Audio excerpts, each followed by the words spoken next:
The so-called apology tour arrives wearing the costume of humility, yet somehow performs the exact opposite with impressive consistency. It's a public reminder of why 3 former partners didn't fall apart after leaving him. They got stronger. What we're watching isn't repentance. It's a long record of poor leadership being repackaged as spiritual growth, as if holding a microphone could substitute for real character. For years, the original wives lived like single mothers with a part-time guest star. And when you raise children without dependable, everyday partnership, 2 things usually happen. You become capable. And you lose patience for dramatic speeches about responsibility. Careers were built. Businesses were started. Homes were bought, not because of shared support, but because there was no real expectation that one man, stretched across multiple marriages and countless obligations, could be emotionally present or practically helpful. The fantasy of the ever-present patriarch collapses under simple math, yet the self-image survives. He believed showing up now and then with big promises counted as leadership. The marriages themselves produced the women now sitting across from those apologies, strong, disciplined, and no longer impressed by performance. Once, there may have been respect, but neglect has a way of turning respect into tolerance, and tolerance into quiet dismissal. Emotional support came from everyone else. The husband slowly shifted from partner to problem, a recurring complication, rarely the priority. Only after the daily chaos of child-rearing eased could the wives finally say what had been clear for years: these marriages weren't working, and symbolic authority had been mistaken for real contribution. That's why the apology tour lands like a damp napkin. It assumes the women are still seeking his approval. Instead, what we see is exhaustion, irritation, and, most devastating of all, indifference. One former wife doesn't look angry. She looks done. Not the fire of someone still invested, but the calm recoil of someone recognizing an old trick. He seems to read their indifference not as an ending, but as a challenge, like humility itself might somehow win them back. It's a remarkably polished misunderstanding. Hostility is not the opposite of love. Indifference is. Yet, he can't absorb that truth. The apology tour feels less like closure and more like a man trying to restart a relationship by insisting he is still its center. The former wives aren't angry. They're finished. That difference matters. But to him, it doesn't compute.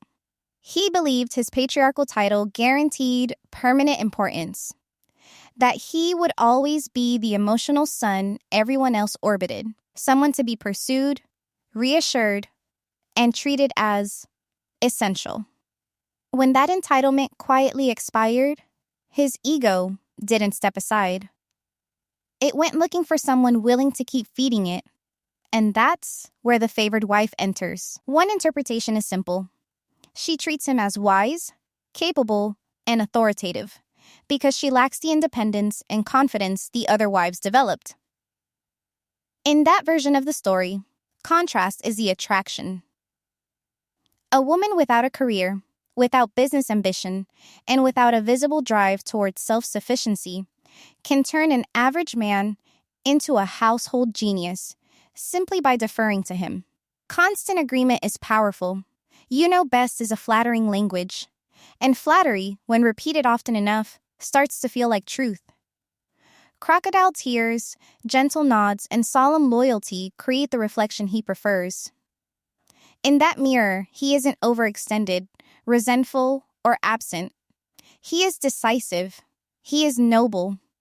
He is the man he wants to believe he is. The relationship then runs on predictable fuel, validation, reinforcement of his authority, and the comfort of never being outperformed. In this version of devotion, respect is not earned. It is arranged by choosing a partner who will never compete with him. But there's another interpretation, and it's far more unsettling. The favored wife may not be the dependent admirer at all.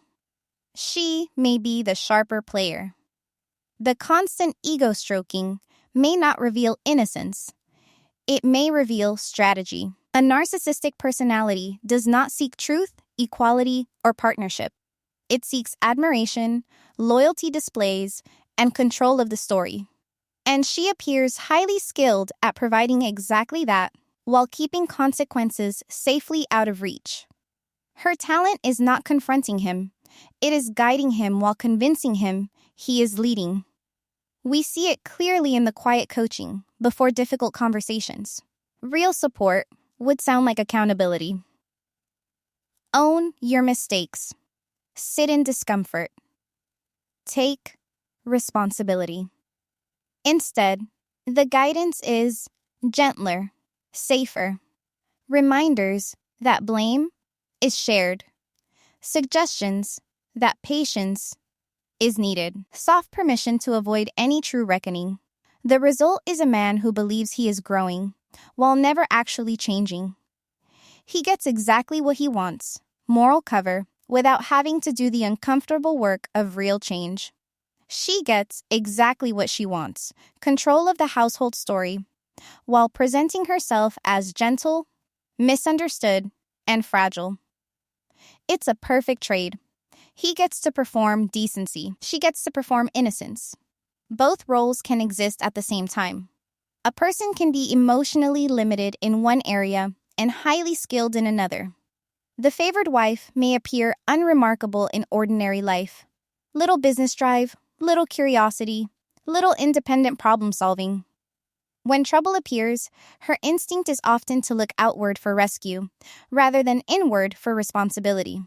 Yet, within one narrow but powerful skill set, managing a narcissist, she is highly competent. She knows how to appear helpless, virtuous, and loyal, while quietly positioning herself at the center of his decisions. She doesn't have to outthink everyone.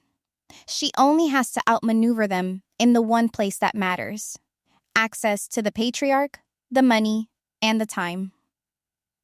Her behavior also shows a sharp instinct for controlling the narrative before it can turn against her. When asked for examples that might paint another wife in a negative light, she chooses righteousness. She refuses to speak. She claims moral principle. She performs restraint. But that refusal itself becomes a message. By declining to give details while hinting she could, she plants suspicion without evidence. Maximum implication. Minimum accountability. It's a tidy trick. Silence dressed as virtue. Meanwhile, the patriarch remains painfully hungry for praise. The apology episodes show a man who seems convinced the audience will reward him simply for speaking about himself. He talks about peace after the apologies, revealing who truly benefited. Not the former wives, but him. The relief of saying the right words without paying any real price. At heart, the wish is almost childish. Say the script. Get the reward. But the mask slips. The audience notices. And the former wives are no longer believers in his private religion. In the larger picture, the next phase is easy to predict. When image repair fails, whether through reality performances, public competitions, or staged remorse, narcissism does not soften. It escalates. And then, eventually, it collapses. The favored wife has built her world around protecting his self-image. And now, she's strapped into a ride that only works as long as the illusion holds. Money, more than emotion, explains much of this family's collapse. Look at where it went. On one side, an expensive collectible hobby, complete with documented buying habits, storage, outfits, and accessories. On the other, a child's surgery, discussed as if it were an optional upgrade instead of a medical necessity. That contrast isn't just uncomfortable, it's revealing. Spending tens of thousands on dolls and image projects while a child's health becomes a negotiation isn't a budgeting mistake. It's a moral balance sheet. It tells everyone exactly whose comfort matters most. The favored wife's lifestyle is urgent. The children's pain is inconvenient. And this wasn't a one-time lapse. It points to a broader culture of medical avoidance. Insurance skipped, care delayed, crises softened with spiritual language. In nearby religious subcultures, this pattern is familiar. Cost avoidance dressed as faith, control dressed as prudence. The outcome is always the same. Children learn their ranking. Families learn what truly counts. And the patriarch, instead of sitting with quiet shame, continues to expect admiration for choices that should require apology. The show itself is the great paradox. It both imprisoned and freed the family. Polygamy, as a structure, is repeatedly shown to be unworkable, especially for women and children, and especially for older wives. Once youth and fertility become currency, the system naturally rewards competition instead of care. In truth, the family may have been doomed long before the youngest wife arrived, simply because the personalities and the structure never aligned. Still, her arrival acted like gasoline on a slow fire. What had held the system together before was not happiness. It was inertia, obligation, and the exhausting logistics of raising many small children. Once the kids grew up and the wives gained financial options, the spell broke. Money changes everything. Leaving polygamy often requires resources. Without them, freedom is theoretical. The show provided income, visibility, and leverage. But it may also have prolonged a performance long after the relationships were already dead. Stay for the family sounds different when it really means stay for the contract. So the show's ending isn't just emotional. It's financial. Liberation will be celebrated, but the loss of income will test how genuine the post-marriage harmony really is. Meanwhile, the patriarch keeps offering smaller, almost embarrassing glimpses of who he is. The sudden sprinting whenever cameras appear, as if movement alone proves masculinity. Running in dress shoes. Running in a cluttered garage. Always running, never arriving. The forced philosophical speeches from a man who struggles to understand the basic humanity of the women in front of him. The constant interrupting. The need to control every narrative. Conversations treated not as exchanges, but as solo performances with background characters. The apology scenes make everything painfully clear. The interruptions. The corrections. The way boundaries are recast as attacks. This isn't remorse. It's control, just dressed in softer language. His avoidance of real accountability is almost athletic. Apologies arrive padded with excuses. Grievances become shared blame. Neglect is blamed on other people's choices. Children's distance is blamed on their mothers. Personal desire is framed as suffering. Even fairness is twisted into a favor, as if a wife should feel grateful for receiving what was always hers, and as if he deserves praise for not taking it. When a former wife can't respond freely because of legal limits, production rules, or simple restraint, he treats her silence as a win. He collects the narrative he came for and leaves satisfied. The discomfort deepens when his interactions with younger women are examined. His worldview treats women as relational property, someone's wife, someone's future wife, rather than as independent people. Even religious moments become tools of dominance, whispered prayers that overwrite another person's autonomy with his own spiritual authority. That is not protection. It is possession, and the audience feels it immediately as a quiet, uneasy recoil. Even his lighter moments expose the same pattern: the dancing, the hair flipping, the exaggerated walk and laugh. A man performing confidence without ever checking whether it matches reality. It's not just that he's irritating, it's that he seems convinced irritation is charm. Through all of this, the apology tour reveals its real purpose: not reconciliation. Power. The wording gives it away, so they can move forward. As if he controls their forward movement. As if he is the official witness to their healing. The spiritual supervisor signing off on their independence. By calling them together, he forces them back into his orbit, back onto his stage, while he narrates their past and their future. Even when these meetings are clearly driven by production, his ego cannot see employment.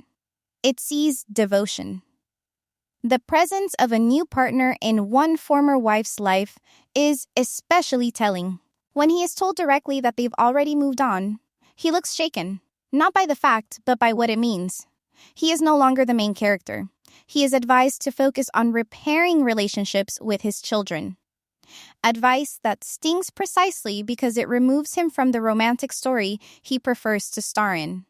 And yet, even there, he tries to take credit, suggesting her happiness somehow flows from his actions.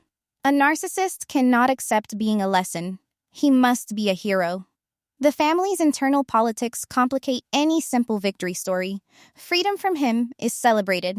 But freedom from each other is quietly hinted at to another kind of relief. The women were never saints. Their personalities clashed. At times, they brought out the worst in one another. Some tension was real. Some may have been amplified for the cameras. The point is not to crown heroes or villains. The point is to recognize that a structure designed to produce sisterhood often produces rivalry instead. Surveillance. Scarcity thinking. Especially when one man controls time, intimacy, and validation like currency. That context reshapes an old question. Would the first wife have left if the second wife had not left first? The marriage had been emotionally over for years. The abandonment wasn't subtle, but staying became habit. Habit reinforced by loyalty ideology, and, more practically, by the show's incentives. When another wife finally walked away, it may have felt like betrayal. Not because leaving was wrong, but because leaving shattered the unspoken agreement to keep pretending. Those famous "you don't get to quit" speeches don't sound brave anymore. They sound like captivity talking. The language of someone who hasn't found a door yet, urging another person not to look for one either. The favored wife's role deepens the tragedy. Loyalty to the patriarch became a requirement for access to her children. Children the first wife loved and hoped to treat as family. Access was limited, managed, and often tied to filming. Attempts to connect elsewhere risked being labeled disloyal or unsafe. The result was isolation. Cut off from the patriarch, distrusted by other wives, and strung along by promises that never fully arrived. Add rumors of further manipulation, strategic use of legal divorce, blocked education paths, calculated scandal management, and the story shifts. It becomes less she stayed because she was loyal, and more she stayed because she was cornered. The discussion then turns toward the religious environment that shaped these choices. And that turn is essential, not optional. Practices like proxy baptisms for the dead, post-mortem spiritual assignments, and gender-unequal eternal marriage rules are not harmless curiosities. They show how control extends even beyond death. The idea that a person can be enrolled into a faith they rejected in life, or that men can be sealed to many women while women are restricted to one man, fits perfectly with the patriarchal logic we've watched all along.